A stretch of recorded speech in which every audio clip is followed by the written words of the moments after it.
Magnesium, iron, calcium, potassium ఇవన్నీ కూడా ఇందులో బీట్రూట్లో ఉంటాయండి. అన్నిటికన్నా ఎక్కువగా ఏమంటే మెగ్నీషియం ఎక్కువగా ఉంటుంది.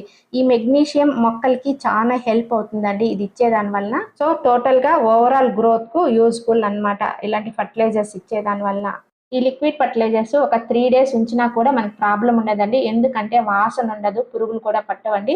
అపార్ట్మెంట్ వాళ్ళకి చాలా అంటే చాలా యూస్ఫుల్ అండి. ఇందులో తగినంత బెల్లం కూడా యాడ్ చేస్తున్నానండి. బెల్లం యాడ్ చేయడం వల్ల ఏమవుతుందంటే మంచిగా ఫర్మెంటెడ్ అవుతుందన్నమాట. ఫర్మెంటెడ్ అయ్యి మొక్కకు కావాల్సిన న్యూట్రియన్స్ అన్ని అందుతాయండి. మనము ఇలాంటి లిక్విడ్ ఫర్టిలైజర్స్ ని తయారు చేసేటప్పుడు ఇలాంటి ప్లాస్టిక్ కంటైనర్స్ ని యూస్ చేయాలండి. మార్నింగ్ ఒకసారి, ఈవినింగ్ ఒకసారి ఇలా కలుపుతూ ఉండాలి. తర్వాత మూత ఇలా పెట్టాలండి. అంటే కొద్దిగా గ్యాప్ అయితే ఉండాలి. ఎందుకంటే అందులో నుంచి మనకి గ్యాస్ అయితే రిలీజ్ అవుతూ ఉంటుంది.